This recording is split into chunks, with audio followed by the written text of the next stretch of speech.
of Kaleshwaram project has been laid on the table of the House. దాని మీద short discussion మీరు అనుమతి ఇచ్చి మాకు మాట్లాడే అవకాశం ఇచ్చినందుకు మీకు ధన్యవాదాలు తెలియజేస్తూ it's a very sad day for the day of Telangana. Telangana రాష్ట్రం ఏర్పడిన తర్వాత అతి పెద్ద ప్రాజెక్టుగా మొదలుపెట్టి కేవలం కాళేశ్వరం ప్రాజెక్టు మీద 87,000 కోట్లు 87,449 కోట్ల రూపాయలు డ్రా చేసి కట్టిన ప్రాజెక్టు మరి దాని heart of the project collapse కావడం, ఒక 21,000 కోట్ల వరకు కట్టిన Medigadda, Annaram, Sundilla barrages and pump houses పూర్తిగా 20 నెలల నుంచి నిరుపయోగంగా ఉండడం, ఇది అత్యంత దురదృష్టకరం, చాలా సాడ్ ఇష్యూ. నేను ముందుగా ఒక నోట్ ప్రవేశపెడుతున్నాను. ఇచ్చారందరికీ ఇచ్చారా? Okay. So basically on justice Ghosh commission of enquiry, దాని సమ్మరీ ప్లస్ కొంత ఫ్యాక్చువల్ పొజిషన్ నేను మీ ద్వారా సభ ముందు ప్రవేశపెడుతున్నాను. Construction of barrages of Medigadda, Annaram and Sundilla of Kaleshwaram project. Report of the Justice Pinaki Chandra Ghosh, Commission of Inquiry.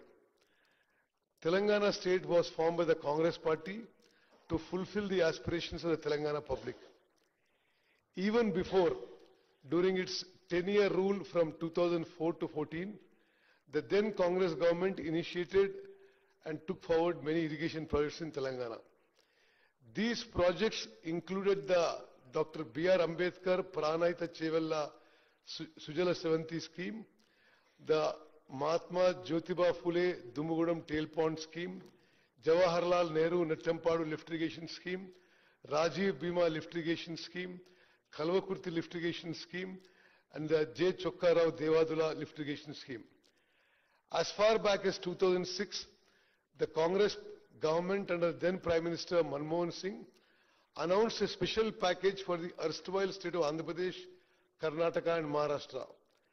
The Dr. B.R. Ambedkar Pranahita Chevella project was one of these projects, and it, along with some others, were made part of the accelerated irrigation benefits program under the Prime Minister's relief package to ensure substantial central funding for PCSS under the ABP. The Dr. B.R. Ambedkar Pranahita Chevella project was launched in 2009. A little history about the Dr. B.R. Ambedkar Pranahita Chevella project, which was re-engineered later into Kaleshwaram project, is necessary to understand the grave damage caused not only to the project but to the newly formed state of Telangana by the then TRS government.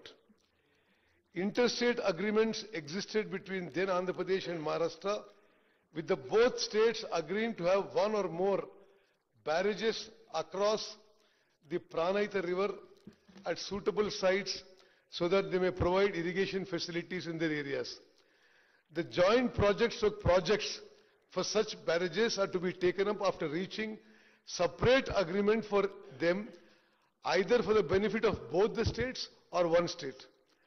The Pranahita Chevella project was grounded in 2009 and work began including obtaining statutory clearances from the Central Water Commission to get it funded under the AABP and to secure national project status. Statutory clearances, that is in principle, hydrological, CGWD, Ministry of Agriculture and interstate matter clearances had been obtained. Due to the consistent efforts of the then successive Congress government, Pranahita Chevella project was identified by Government of India in October 2013 for completion under the Prime Minister's package for distressed districts of erstwhile Andhra Pradesh.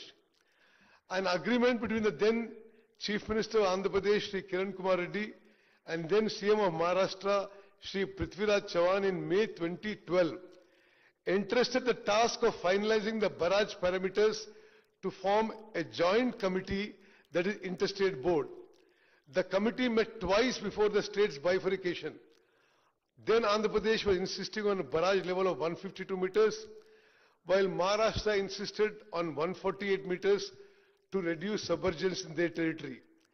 It was finally resolved that submergence studies would be carried out by the Central Water and Power Research Station, Pune, for levels 148, 150 and 152 meters. A final decision on the barrage height would then be taken to ensure Andhra Pradesh could draw the required water with minimum or optimal submergence in Maharashtra. The PWRS report was submitted after the bifurcation of the state and was discussed again by the Committee of Interstate Board. However, later the then TRS government decided to unilaterally rewrite the earlier agreement, inserting a new barrage at Medigadda at 100 meters. The then Chief Minister of Telangana wrote 3 letters to the then Prime Minister on 7th June 2014, on 11th February 2016 and on 6th September 2014, requesting the Honorable Prime Minister for declaring Pranayita Chevalla as a national project pending investment clearance, duly stating that this project is covered under the PM's relief package for distressed districts. Another development is that then Union Minister for Water Resources, Srimati Uma Bharati, on 13th March 2015, wrote a letter to then Minister for Irrigation Telangana government, Shri Harish Rao, and clearly stated that the hydrology of the Pranayita Chevalla project was cleared on 24th October 2014. Interstate agreement was concluded on 8th March 2016 for constitution of Interstate Board for undertaking joint projects of Pranayita Chevalla and Kaleshwaram projects, comprising of barrage sites at Tumbadiyetti on river Pranayita and Medigadda on river Godavari. Interstate Board meeting on 23rd August 2016, attended by both Chief Ministers, resolved to undertake Tumbadiyetti barrage at 148 meters and Medigadda barrage at 100 meters. At the time of state formation,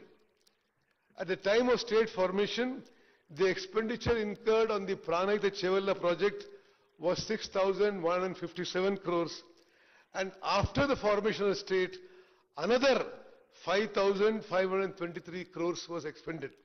That means a total expenditure of Pranayita Chevalla was 11,679 crores, which formed approximately 30% of the estimated project cost of 38,500 crores. Why I am giving this historical background is, after the then governments had made significant progress, for reasons best known to them, the then TRS government, after an expenditure of 11,600 crores, abandoned the Pranayita Chevalla project totally.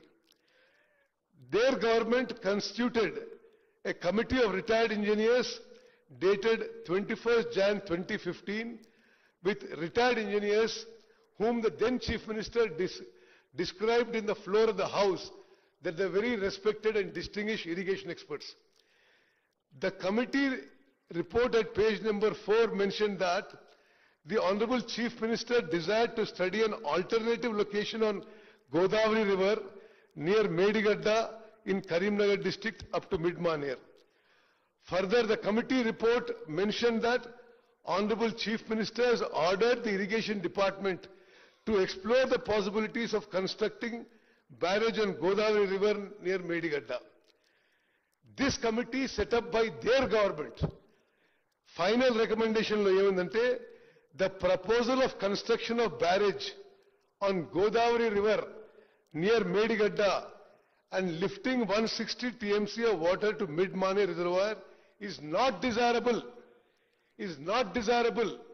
due to its prohibitive cost and time exemption. The ENC General submitted a letter to the Judicial Commission that this committee was given to the then Irrigation Minister. The report of Irrigation Engineers Committee, the above committee, concluded that their recommendation that the barrage at Medigadda should not be built was not taken into account while planning the Medigadda barrage. The initial techno-commercial offer of the WAPCOs who did the DPR did not mention the proposal of building a barrage at Medigadda. However, while orders were issued by GO number 212 dated 13th April 2015, with the approval of then Chief Minister, specifically WAPCOs was asked to take up the study and prepare DPR, especially for lift irrigation scheme from Medigadda in Karimnagar district to Mid-Mane Reservoir scheme. It is clear, చాలా స్పష్టంగా ఆ ప్రభుత్వం మేడిగడ్డ దగ్గర barrage కట్టే నిర్ణయం వ్యాప్కోస్ report రాకముందే నిర్ణయం తీసుకుందనే విషయం చాలా స్పష్టంగా రికార్డుల ద్వారా మరి అందరికీ తెలుస్తున్న విషయం మీకు మనం చేస్తున్న స్పీకర్ గారు. The WAPCOs gave their detailed project report on 17th March 2016 without any perusal of the report. 17 జనవరి 2016న WAPCOs రిపోర్ట్ ఇస్తే ఆనాటి ముఖ్యమంత్రి అదే రోజు WAPCOs ఇచ్చిన డిపిఆర్ ఇచ్చిన రోజే మరి మేడిగడ్డ దగ్గర బ్యారేజ్ కట్టడానికి డీటెయిల్ ఎస్టిమేట్స్ చేయమని ఇతర ఆదేశాలు అధికారులకు ఇవ్వడం జరిగింది.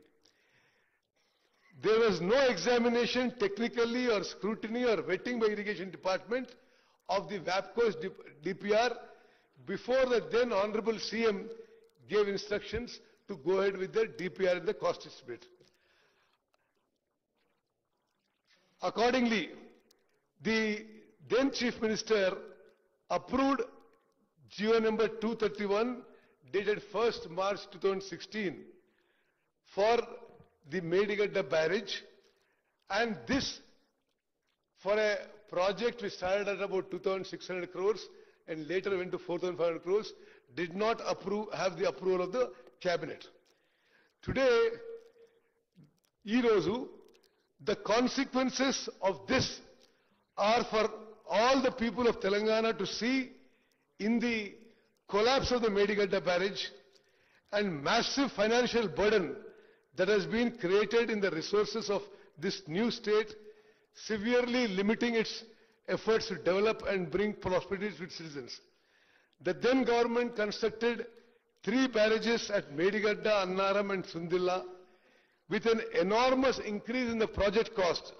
Mari Pranita Chevalla cost to 38,500 కోట్లయితే మరి తర్వాత ఆనాటి టిఆర్ఎస్ ప్రభుత్వము 80,000 కోట్లతో కాళేశ్వరం ప్రాజెక్టు పనులు మొదలుపెట్టింది. CAG report, controller auditor general report 2022లో ఇప్పుడు కాళేశ్వరం ప్రాజెక్టు 1,27,000 కోట్లు దాటొచ్చిన ఫిగర్స్ ఇవ్వడం జరిగింది.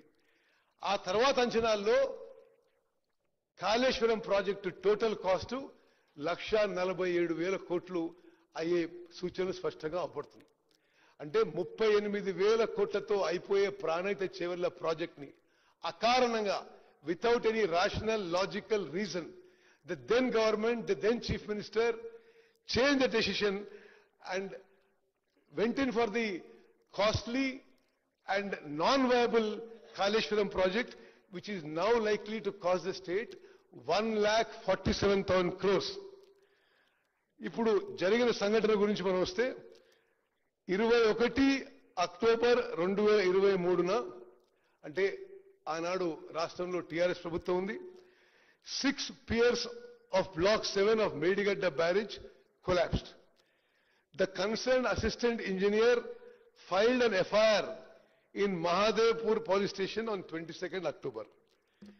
Now, ఇప్పుడు ఆ బ్యారేజ్ కొలాప్స్ అయ్యే నాటికి ఆ 3 బ్యారేజ్ల వల్ల ఈ రాష్ట్రానికి మరి ఎంత ప్రయోజనం జరిగిందో, ఎంత లిమిటెడ్ ప్రయోజనం జరిగిందో కొంత లెక్కల ద్వారా మరి మీ ద్వారా సభకి యావత్ తెలంగాణ ప్రజానీకానికి తెలియజేస్తున్నాం అధ్యక్ష.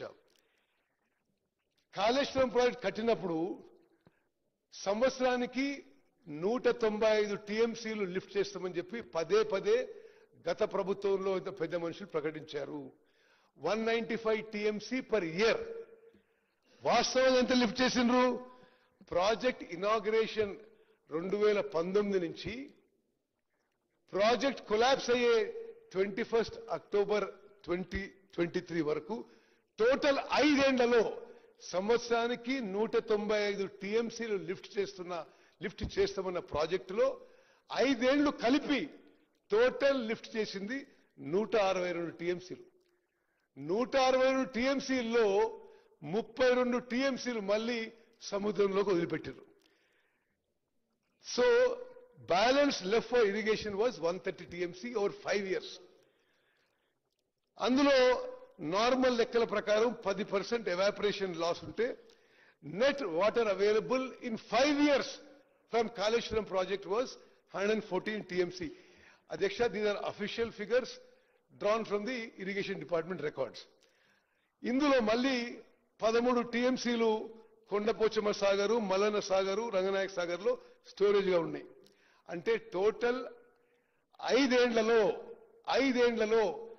మరి 1,00,000 కోట్లతో కట్టిన కాళేశ్వరం ప్రాజెక్టు ద్వారా తెలంగాణ రాష్ట్రానికి ఉపయోగపడ్డ నీళ్లు 101 టీఎంసీ.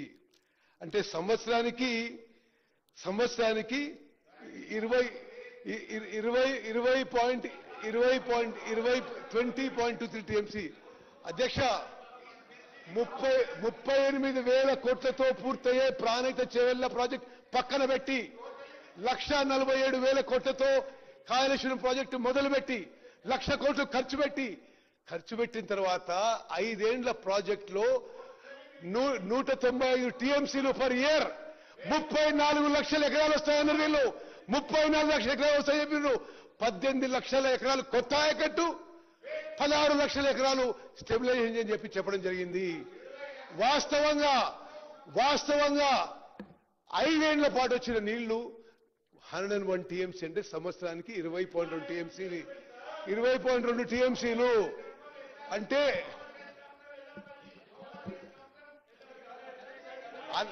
అన్ని లెక్కబెట్టి హరీష్ రావు గారు, అంటే మీకు అవకాశం వచ్చినప్పుడు మీరు చెప్పండి. అవకాశం వచ్చినప్పుడు చెప్పండి. స్పీకర్ గారు, అంటే 1,00,000 కోట్లు ఖర్చు పెట్టి ఆ 1,00,000 I'm not yielding. Speaker sir, I'm not yielding. 1,00,000 కోట్లు ఖర్చు పెట్టి సంవత్సరానికి కొత్త ఆయకట్టు, న్యూ ఆయకట్, కొత్త ఆయకట్టు 1,00,000 ఎకరాలు కూడా రాలేదు. స్టెబిలైజేషన్ ఇంకో 1,00,000 ఎకరాలంటే మొత్తం కలిపి 1,00,000 కోట్లు ఖర్చు పెట్టి 2 లక్షల ఎకరాలకు కూడా నీళ్లు సరిగ్గా ఇవ్వలేకపోయిండ్రు. 1,00,000 కోట్లు ఖర్చు పెట్టిన ప్రాజెక్టు 4 ఏళ్లలో కూలిపోయింది. అధ్యక్ష, స్వతంత్ర భారతదేశంలో ఇంత పెద్ద man made disaster, financial disaster ఏ రాష్ట్రంలో కూడా జరగదని చెప్పి నేను మనం చేస్తున్నా. మరి అధ్యక్ష, స్పీకర్ సార్ 21 అక్టోబర్ 2023లో మేడిగడ్డ బ్యారేజ్ కొలాప్స్ అయినప్పుడు వాళ్ళు అధికారంలో ఉన్నారు. కల్వకుంట్ల చంద్రశేఖరరావు గారు ముఖ్యమంత్రిగా ఉన్నారు.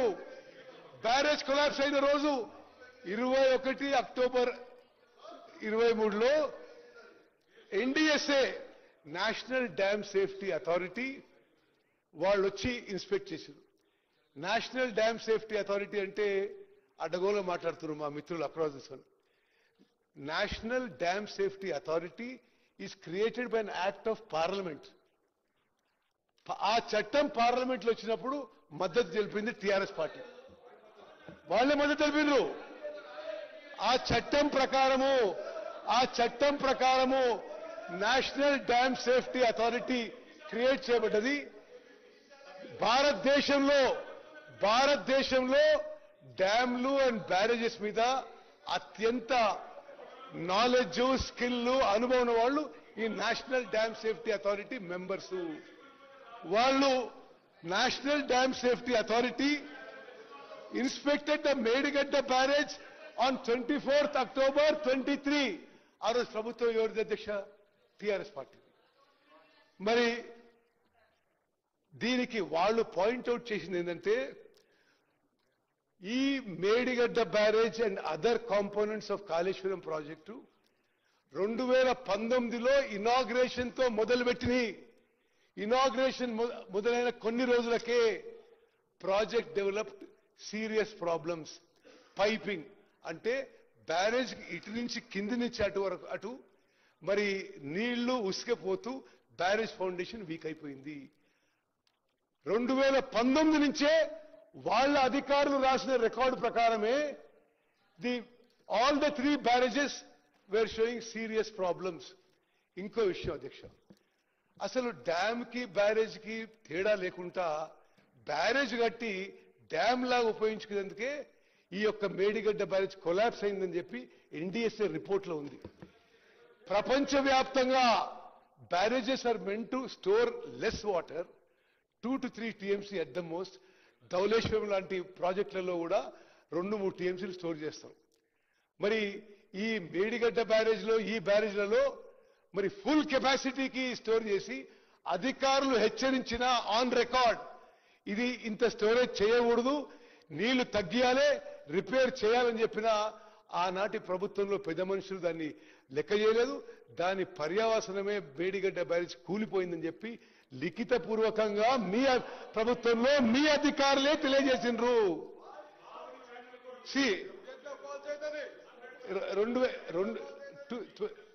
2022 14th April ఆనాటి ఇంజనీరింగ్ చీఫ్ మురళీధర్ రావు గారు, ఆనాటి ఇంజనీర్లు వాళ్ళేమన్నారంటే ఇమ్మీడియట్ గా ఈ బ్యారేజ్లకు రిపేర్స్ చేపట్టాలి, లేకపోతే ఫ్యూచర్ లో ప్రమాదం అని. బట్ ఆనాటి మరి పెద్దలు అసలు లెక్క చేయలేదు, ఆ బ్యారేజ్లు నింపెట్టేసిండ్రు, అది కూలిపోయింది. అదేవిధంగా national dam safety authority expert committee ఎవరైతే ఈ మేడిగడ్డ బ్యారేజ్ కొలాప్స్ వచ్చిందో అనేక సందర్భాల్లో నేను కూడా వాళ్ళతో ఇంటరాక్ట్ అయిన అధ్యక్ష. Undoubtedly they are the countries experts on dams and barrages.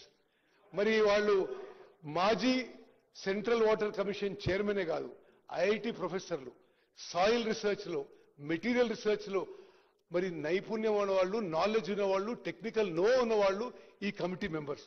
వాళ్ళు ఏమన్నారు? Medigadda barrage has sunk due to a combination of issues involving poor planning, poor design, poor quality control and no operation and maintenance. The primary reason for the failure is the settlement of the barrage raft. The piers being monolithic with it have also settled, moved and cracked. This could occur due to several possible reasons. That is piping, ante barrage kindi nunchi neellu uska poi foundation weak అయిపోయింది. Wherein transportation of foundation material has occurred, inadequate bearing capacity of foundation material, failure of upstream secant piles due to barrage load. There appears to be a construction deficiency due to a lack of stringent quality control during the construction of subsurface contiguous secant piles. Then exactly a report in Chalutuna Diksha. And plinth connection between the raft and cutoffs. Appears to be many areas where compliance with Dam Safety Act 2021, the provisions were not followed. This is a serious matter as the barrage has a high risk potential for life and the economy. The distress condition developed in one block of the Medigadda barrage is adversely affecting the functionality of the barrage. The barrage, the NDSA report, Adhyaksha, the barrage under the present condition is rendered useless until fully rehabilitated. The damaged block may have to be structurally restored to make it functional. Considering the commonalities, the likelihood of the failure of other blocks resulting in a similar mode exists. This would warrant rehabilitating the whole barrage. అదే విధంగా చాలా స్పష్టంగా national dam safety authority వాళ్ళు ఇచ్చిన మరి main observation filling the reservoir in the present condition would worsen the barrage's health and should not be resorted to. మేము NDSA అభిప్రాయం మేరకు 21 అక్టోబర్ 2023లో బ్యారేజ్ కొలాప్స్ అయింది. మేము అధికారంలో వచ్చింది 7th డిసెంబర్ 2023. మేము వచ్చిన తర్వాత 3 బ్యారేజీల్లో నీటి నిల్వ చేయలేదు.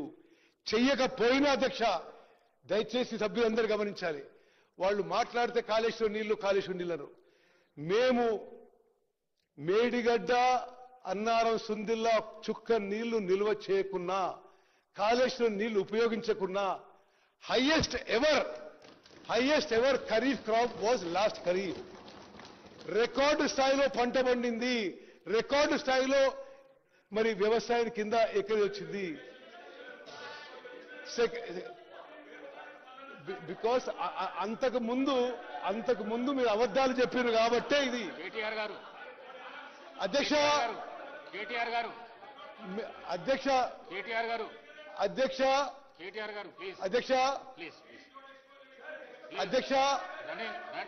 స్పీకర్ సార్, మీకు అవకాశం వచ్చినప్పుడు మాట్లాడండి. మీకు అవకాశం వచ్చినప్పుడు మాట్లాడండి. మీకు అవకాశం వచ్చినప్పుడు మాట్లాడుకోండి. నోట్ చేసుకోండి. మీకు అవకాశం వచ్చినప్పుడు మాట్లాడండి.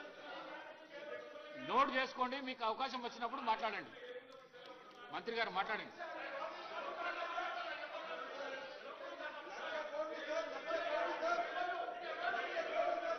స్పీకర్ సార్, ఇది అంటే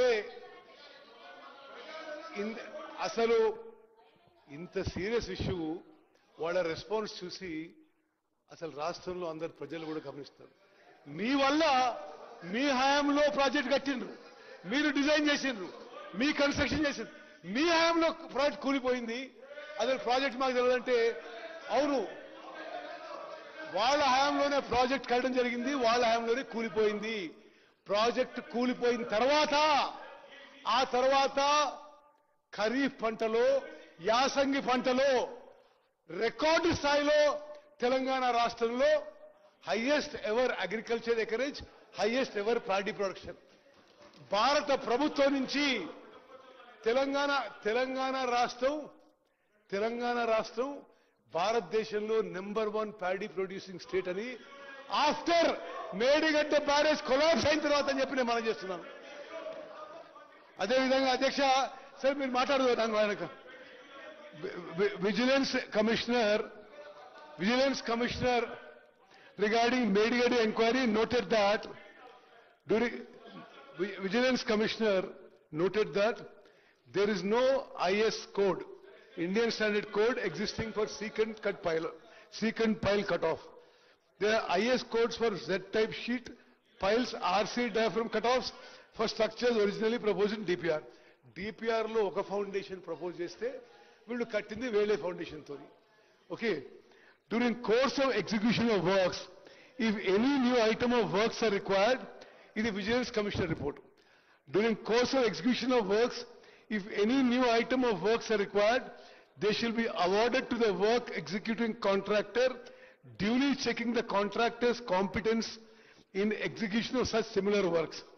The previous work experience of agency in executing similar work was not verified.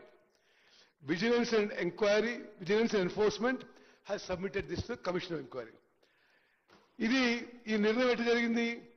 Project execution మొదలైన తర్వాత 9 జనవరి 2017న ఒక మీటింగ్లో, ఆనాటి ఇరిగేషన్ మంత్రి చైర్ చేసిన మీటింగ్లో decision was taken that led to replacement of originally proposed diaphragm walls, Z-type sheet piles with secant pile cutoffs.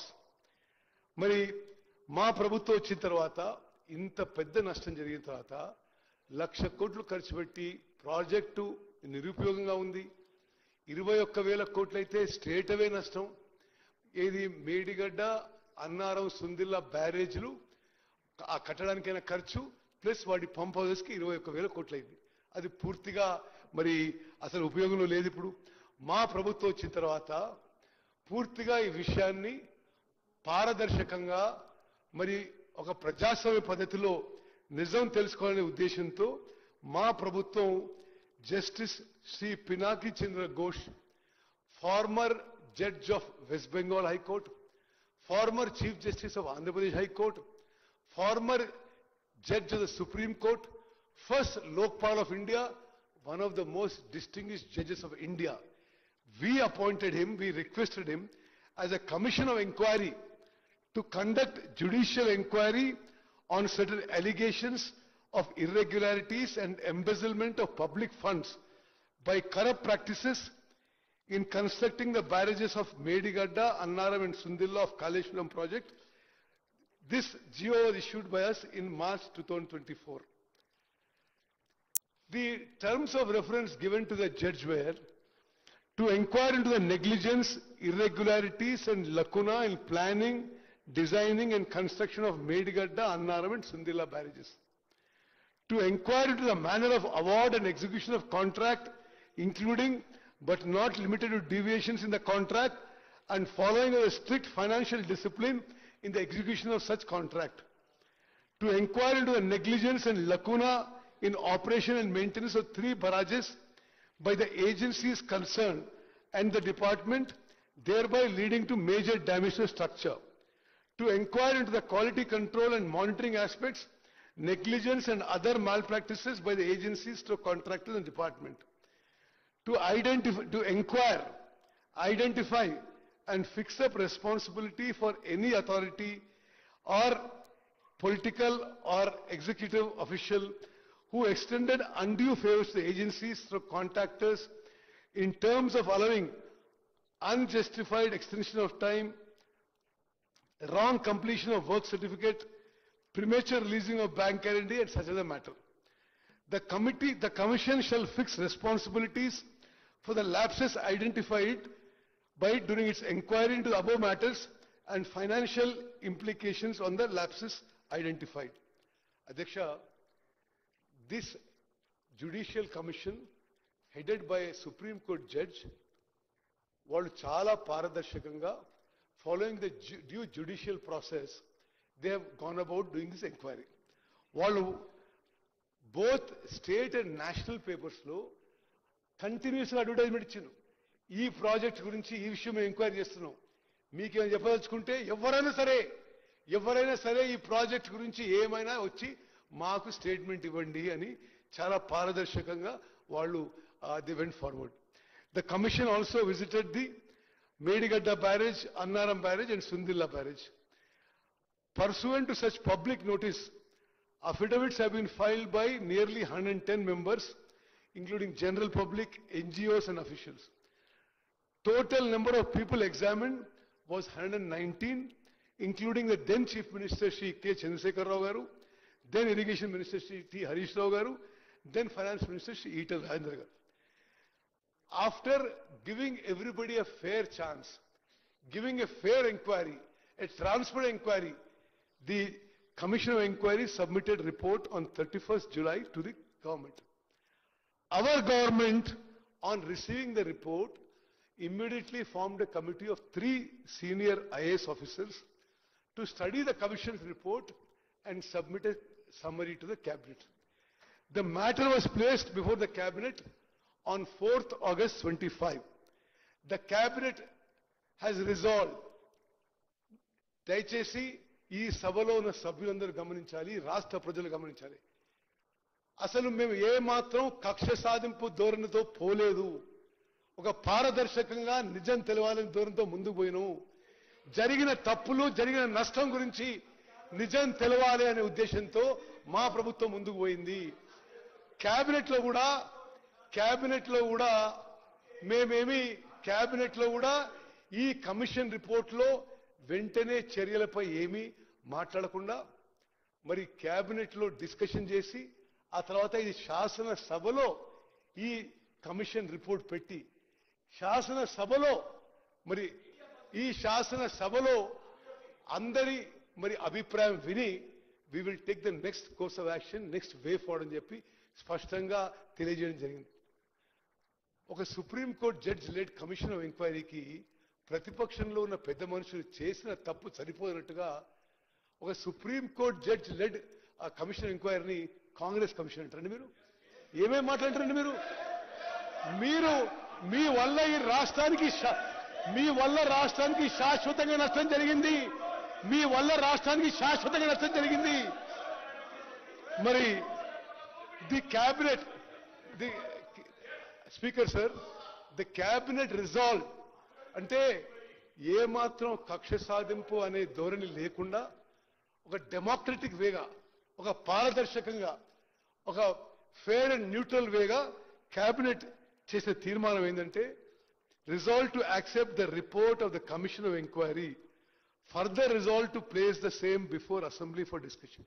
మేమేమో పూర్తి రిపోర్టు అసెంబ్లీలో పెట్టి చర్చించాలంటే ఈ పెద్ద మనుషులు కోర్టుకు పోయి ఆ రిపోర్టు మీద స్టే అడిగినరు, అసెంబ్లీలో రిపోర్ట్ పెట్టదని అడిగిందని చెప్తే మరి ఎవరు దాచిపెడుతుందో ఒక్కసారి మీరు ఆలోచన చేయాలి.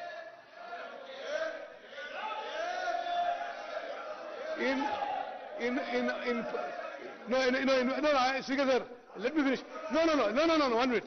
In pursuant to, no, I'm not yielding. In pursuant to the cabinet resolution, the report of the Commission of Inquiry is herewith placed before the Legislative Assembly. The summary of findings of the Commission of Inquiry, as obtained in pages 563 to 560, is laid on the table of the House. The conclusion on the terms of reference of the Commission of Inquiry, as contained in pages 630 to 645, are reproduced verbatim below for ready reference.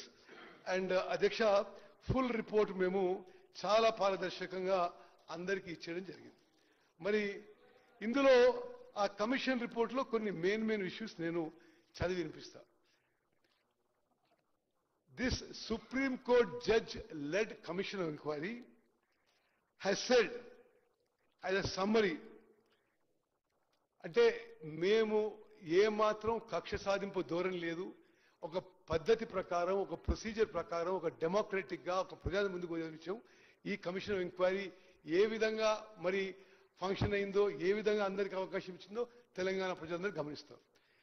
The judicial commission has stated it is the then chief minister who can be directly and also vicariously made accountable for the irregularities and the illegalities in planning, construction, completion, operation and maintenance of the 3 barrages. ఆనాటి ముఖ్యమంత్రి direct responsibility ఉందని చెప్పి, accountable అని చెప్పి, మరి judicial commission of enquiry has given report. ఈ మా మాటలు కాదు, నేను ఒక్క మాట కూడా అటు ఇటు చెప్తలేను. ఆ కమిషన్ ఆఫ్ ఎంక్వైరీ రిపోర్ట్లో ఉన్న మాట యథాతథంగా చెప్తున్నాను. మరి it is for the government to examine, to take action against them in accordance with law. Speaker sir, మీ ద్వారా యావత్ తెలంగాణ ప్రజానాయకానికి మరి తెలియజేస్తున్నాం, ఈ ప్రభుత్వం ఏమాత్రం కక్ష సాధింపు చర్యలకు పాల్పడలే విషయాన్ని మీరు గమనించాలి. క్యాబినెట్లో ప్లేస్ చేసినాం, చర్చించినాం, క్యాబినెట్లో శాసనసభలో ప్లేస్ చేసి అందరూ చర్చించడానికి అవకాశం ఇస్తామని చెప్పినాం. ఆ తర్వాతనే చర్యలు ఎనీ విల్ బి దేర్ అని చెప్పడం జరిగింది. మరి ఇంతకంటే పారదర్శకంగా, డెమోక్రటిక్ గా, ప్రజాస్వామ్యంగా ఇంకో ప్రభుత్వం ఉంటుంది అనుకో. అధ్యక్ష, ఆ కమిషన్ ఆఫ్ ఎంక్వైరీ కొన్ని మెయిన్ పాయింట్స్ నేను యాజ్ ఇట్ ఈజ్, అంటే నేనేమి ఇందులో ఒక్క వర్డ్ కూడా నాది కాదు, ఇది సుప్రీం కోర్ట్ జడ్జి లిఖితపూర్వకంగా ఇచ్చిన అభిప్రాయం. To enquire into the negligence, irregularities and lacuna in planning, designing and construction of Medigadda, Annaram and Sundilla barrages. Judge ఏమంటారంటే, it is held that there is wrong planning, and in some cases no planning in construction and completion of the 3 barrages in respect of preparation of estimates and granting administrative approvals and applying for and obtaining necessary permissions to approvals from the Central Water Commission.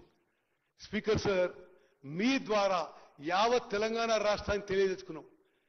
మరి వాళ్ళకి ఎందుకు ఆతురుతుందో లేకపోతే ఏం మాత్రం ఉందో కానీ సిడబ్ల్యూసికి DPR approval కాకముందే టెండర్లు పిలిచి కాంట్రాక్టర్లకి మాట్లాడుకున్నారు, పనులు మొదలుపెట్టింది.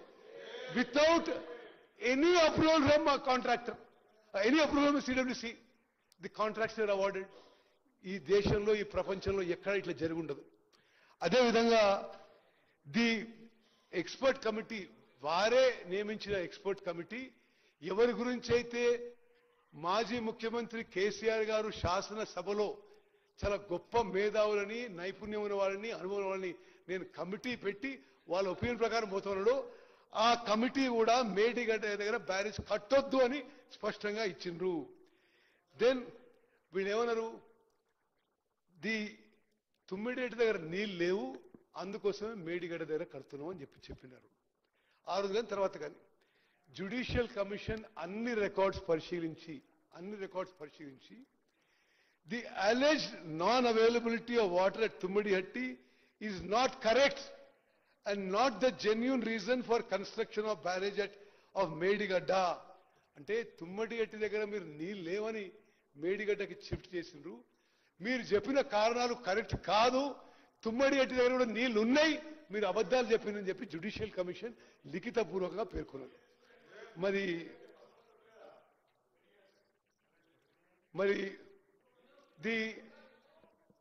the decision of this is I am reading exactly the Judicial Commission report.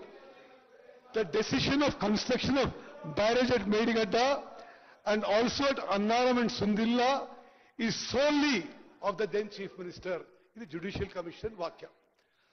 Then second is that to inquire into the manner of award and execution of contract, including but not limited to deviations in the contract and following strict financial discipline in execution of such contract. Contract paddhati, tendering process, WAPCOS తో ఉన్న మరి DPR తీసుకునే విషయం అన్ని విషయాల్లో all norms have been violated అని చెప్పి judicial commission పేర్కొంది. అదేవిధంగా అసలు టెండర్ పద్ధతే ఈ కాళేశ్వరం ఇరిగేషన్ కార్పొరేషన్ పెట్టిన తర్వాత అసలు మీరు ఫాలో అయిన టోటల్ ప్రొసీజర్ ఇల్లీగల్ అని చెప్పడం జరిగింది. ఒక ఇల్లీగల్ ప్రొసీజర్ ఫాలో చేస్తూ 1,00,000 కోట్లు ఖర్చు పెట్టి ఆ 1,00,000 కోట్లు ఖర్చు పెట్టిన తర్వాత బ్యారేజ్ కూలిపోయి మరి ప్రభుత్వం ఏం చేయాలో అధ్యక్ష మరి సభ్యులందరూ కూడా ఈ విషయాల్లో వారి అభిప్రాయం తెలియాలని మనం చేస్తున్నాం. అదేవిధంగా revise estimates 1, revise estimates 2 project cost పెంచుకుంటూ పోయారు. ప్రాణహిత చేవెళ్ల దగ్గర ప్రాజెక్ట్ కట్టి ఉంటే ఎప్పుడో 38,500 కోట్లతో ప్రాజెక్టు పూర్తయి ప్రాణహిత నుంచి చేవెళ్ల వరకు 16.5 లక్షల ఎకరాలకు నీళ్లొచ్చి ఒక 60,000 కోట్లు ఇప్పటి వరకే సేవ్ అయిపోయి ఆ సొమ్ముతో పాలమూరు రంగారెడ్డి, కల్వకుర్తి, నెట్టెంపాడు, భీమా, ఎస్ఎల్బిసి, డిండి, దేవాదుల, సీతారాం సాగర్ ఈ ప్రాజెక్టులు అన్నీ కూడా ఆ అమౌంట్లో పూర్తయ్యాయి అధ్యక్ష. మరి ఆ విధంగా కాకుండా అమూల్యమైన ప్రజా సొమ్ముని ఈ విధంగా దుర్వినియోగం జరిగింది. అదేవిధంగా to enquire into the negligence and లకూనా in operation and maintenance of the 3 barrages by the agencies concern and the department thereby leading to major damage to the structure. ఇది జ్యుడిషియల్ కమిషన్ రిపోర్ట్ లో there is absolutely no operation and maintenance of 3 barrages. There is no O&M manual even అని ఇది supreme court judge గారు observe చేసిన విషయం. జరిగిన విషయం ఏంటంటే వీళ్ళు ఇనాగ్రేట్ చేయగానే ఆ తర్వాత ఆ బ్యారేజీల కింద నుంచి లీక్ మొదలైంది. అప్పటి నుంచే ఆ ఇంజనీర్లే మొత్తుకుంటున్నారు ఈ నీళ్లు తీసేసి రిపేర్ చేయాలని. వాళ్ళకి నీళ్లు తీసేసే స్వేచ్ఛ కూడా అప్పుడున్న అధికారంలో ఉన్న మరి అప్పుడున్న ముఖ్యమంత్రి గారు ఇరిగేషన్ మంత్రి గారు అలౌ చేయకుండా ఆ నీళ్లు అట్లనే స్టోరేజ్ పెట్టిండ్రు. ఆ రాంగ్ ప్రొసీజర్స్ తో ఆ బ్యారేజ్ కొలాప్స్ అయిపోయింది. దెన్ ఆల్సో ఇది judicial commission words, it is held that there are defects in designs, there are defects in drawings, defects in construction and defects in quality control. In fact, in the manner the construction work of these 3 barrages taken up and done, there appear to have no scope to check and ensure quality control. అదే విధంగా అనేక procedural issues లో కూడా judicial commission has pointed out. మరి project complete కాకముందే completion certificate ఇచ్చేసిండ్రు. అదేవిధంగా project complete కాకముందే బ్యాంక్ గ్యారెంటీ ఇచ్చేసిండ్రు. అదేవిధంగా no justification for revise estimates, then no justification for extension of time. ఇవన్నిట్లో కూడా ప్రొసీజర్స్ మరి వయలేట్ చేసి కాంట్రాక్టర్లకి మేలు చేసే విధంగా ఆనాటి ప్రభుత్వం ఆనాటి పెద్ద మనుషులు వివరించారని చెప్పి జ్యుడిషియల్ కమిషన్ రిపోర్ట్లో స్పష్టంగా పేర్కొన్నారు. అదేవిధంగా the commission shall fix responsibilities for the lapses identified during its inquiry into the above matters and financial implication on the lapses identified. So దాంట్లో కమిషన్ ఆనాడున్న మరి పొలిటికల్ ఎగ్జిక్యూటివ్తో సహా అధికారులు అందరి పేర్లు పెట్టి ఎవరు దేనికి లయబుల్ అని చాలా స్పష్టంగా తెలియజేయడం జరిగింది. సో నేను అవన్నీ పేర్లు చదివి మీ సమయం వేస్ట్ చేయను. Report already is placed in the house. All the engineers and IAS officers and the political executive, all their names are there. In this Judicial Commission report, the then Chief Minister has been directly held accountable and responsible for the collapse of the Medigadda barrage. The then Irrigation Minister has also been held responsible for lapses, and the then Finance Minister also has been held responsible for the lapses. Mari Adhyaksha, Prabhutvamu ఈ విషయాన్ని ఇంత పారదర్శకంగా 660 పేజీల report మీ అందరికీ ముందు తీసుకొచ్చి ఈ శాసనసభ represent the house, represent the state, 4 కోట్ల ప్రజల యొక్క ప్రతిబింబం కాబట్టి ఈ సభలో ఆ రిపోర్ట్ ప్లేస్ చేసి వే ఫార్వర్డ్ నెక్స్ట్ స్టెప్ తీసుకోవాలని ప్రభుత్వం నిర్ణయించిన అధ్యక్ష. నేను కొన్ని ఫిగర్స్ చెప్తే మీరు ఆశ్చర్యపోతారు. ఇది మాటి మాటికి వాళ్ళు పదే పదే కాళేశ్వరం ప్రాజెక్టు వల్ల నీళ్ళు వచ్చినాయి, కాళేశ్వరం ప్రాజెక్టు నీళ్ళు వచ్చినాయి అని చెప్పి 10 ఏళ్ల పాటు ఒక అబద్ధము ప్రచారం చేసుకున్నారు. ఇది పచ్చి అబద్ధము. నేను మీకు ఫిగర్స్ అవుతాను. These figures are from the records of government of India and government of Telangana including in your time. మరి అంటే మేడిగడ్డ బ్యారేజ్ నుంచి నీళ్లు లిఫ్ట్ చేసుకున్నప్పుడు ఎంత ఎకరేజ్, ఎంత ప్యాడీ ప్రొడక్షన్, కొలాప్స్ అయితే అయిన తర్వాత ఎంత అని. మరి 2021-22లో ఖరీఫ్ పంటలో 58 లక్షల ఎకరాలు, మరి రబీ పంటలో 31 లక్షల ఎకరాలు, మొత్తం 90 లక్షల ఎకరాలు. అదేవిధంగా 2022-23లో 115 లక్షల ఎకరాలు, 2023-24లో 115 లక్షల ఎకరాలు. మరి మేము అధికారంలో వచ్చిన తర్వాత మేడిగడ్డ, సుందిల్ల, అన్నారం బ్యారేజ్ నుంచి ఒక్క చుక్క నీళ్లు ఉపయోగించకుండా మా హయాంలో ఖరీఫ్ అండ్ యాసంగి కలిపి 121 లక్షల ఎకరాలులో వరి వండిందని చెప్పి మేము చాలా సంతృప్తితో, సాటిస్ఫాక్షన్తో మనం చేస్తాం. అదేవిధంగా అధ్యక్ష, amount of paddy production before Medigadda collapse, Medigadda నుంచి మేము నీళ్లు తీసుకొచ్చి మరి అక్కడి నుంచి ఇక్కడ మొత్తం కాళేశ్వరం నీళ్లు నింపేస్తామని చెప్పారు. మరి మేడిగడ్డ కూలిపోయి మేడిగడ్డ, అన్నారం, సుందిల్ల నిరుపయోగంగా 20 నెలల నుంచి ఉన్నాయి. మరి నిరుపయోగంగా ఉండంగా ఎంత వరి వండిందో నేను లెక్కలు చెప్తున్నా. మరి వాళ్ళ అధికారంలో ఉన్నప్పుడు 21-22లో 186 లక్షల మెట్రిక్ టన్నులు, 22-23లో 238 లక్షల మెట్రిక్ టన్నులు, 23-24లో 253 లక్షల మెట్రిక్ టన్నులు. మేడిగడ్డ బ్యారేజ్ కూలిపోయిన తర్వాత మేడిగడ్డ, అన్నారం, సుందిల నుంచి ఒక్క చుక్క నీళ్లు ఉపయోగించకుండా మా ప్రభుత్వ హయాంలో ఖరీఫ్ అండ్ యాసంగి కలిపి ఈ రాష్ట్రంలో వరి వండించింది 261 లక్షల మెట్రిక్ టన్నుల వరి ధాన్యం. ఇది భారతదేశంలోనే రికార్డు, తెలంగాణలో రికార్డు, ఉమ్మడి ఆంధ్రప్రదేశ్లో రికార్డు. 29 రాష్ట్రాల్లో ఇంత వరి పంట ఒక సంవత్సరంలో ఎన్నడూ పండే విషయం కూడా నేను మనం చేస్తాను. మరి అదేవిధంగా మరి అధ్యక్ష, మరి మనం ప్రభుత్వంలో ఉన్నప్పుడు we're holding the people's mandate for 5 years. ఖర్చు పెట్టే ప్రతి పైసా చాలా బాధ్యతతో చేయాలి. వాళ్ళు పూర్తిగా బాధ్యతారహితంగా, అసలు జ్యుడిషియల్ కమిషన్ మాటల్లో అబద్ధాలు చెప్పి తుమ్మడియట్టు నుంచి మేడిగడ్డకి మరి ప్రాజెక్టు షిఫ్ట్ చేయడం జరిగింది. అప్పుడు కూడా ఏమన్నారు, తుమ్మడియట్టు దగ్గర కూడా కడతామని చెప్పినారు, కట్టలేదు. తుమ్మడియట్టు దగ్గర కట్టలే, మేడిగడ్డ దగ్గర కట్టింది, అది కూలిపోయింది. మరి అధ్యక్ష, ఈ decision to shift from Tummidihatti to Medigadda ఈ రాష్ట్రానికి శాశ్వతంగా నష్టం చేసే విధంగా మరి వాళ్ళ నిర్ణయాలు వాళ్ళ యాక్షన్స్ అనే విషయం కూడా యావత్ తెలంగాణ ప్రజలు గమనించారు. అదేవిధంగా మరి ఈ తుమ్మడి అటు నుంచి ప్రాణహిత చేవెళ్ళకి ఆ మేడిగడ్డకి షిఫ్ట్ చేయడంలో వాళ్ళు చెప్పిన ఏ కారణం కూడా ఏది కూడా మరి it is not a logical reason అధ్యక్ష. అదేవిధంగా మరి నేను మీకు అగ్రికల్చర్ ప్రొడక్షన్ గురించి చెప్పిన ఒక విషయం మీకు ఈ రెండు ప్రాజెక్టులో కొంత కంపారిజన్ ఇవ్వాలి. ప్రాణహిత చేవెళ్లలో ప్రాజెక్టు కట్టి ఉంటే ఆల్రెడీ 38,000 కోట్లలో 11,000 కోట్లు ఖర్చు అయింది, పని అయింది, 30% పని అయింది. అంటే ఇంకో 66% పని అయితే ఈరోజు 16.5 లక్షల ఎకరాలు మరి ప్రాణహిత నుంచి చేవెల వరకు నీళ్లు వచ్చే వ్యవసాయానికి, హైదరాబాద్లో డ్రింకింగ్ వాటర్ వచ్చేది, మరి అదేవిధంగా ఇండస్ట్రియల్ యూస్కి వాటర్ వచ్చేది. అది వాళ్ళు వదిలిపెట్టేసారు. మరి మీకు కొన్ని విషయాలు చెప్పాలి అధ్యక్ష, మీ ద్వారా యావత్ తెలంగాణ ప్రజానీకం తెలవాలి.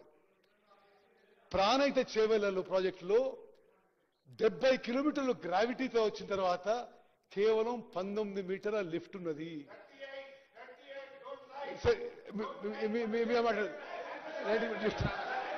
అదేవిధంగా కాళేశ్వరం ప్రాజెక్టులో హరీష్ రావు గారు మీరు మాట్లాడవలసిన లేదు, మీరు కట్టిన ప్రాజెక్ట్ కూలిపోయింది, మీరు మాట్లాడట్లా. ఓకే. అదేవిధంగా టోటల్ పవర్ డిమాండ్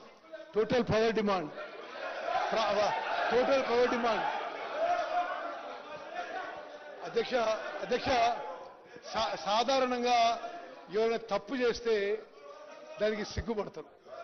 అదే తప్పు చేసిండ్రు, మీ వల్ల కూలిపోయింది, మీరే దబాయించు. ఇది విచిత్రంగా ఉంది. ప్రాణహిత చేవెళ్ల ప్రాజెక్టుకి పూర్తిగా పవర్ డిమాండ్ ఉండేది 3,400 మెగావాట్లు. వీళ్ళు డిజైన్ చేసి నిర్మించిన మరి కాళేశ్వరం ప్రాజెక్టుకి పూర్తిగా పవర్ రిక్వైర్మెంట్ 8,450 మెగావాట్లు.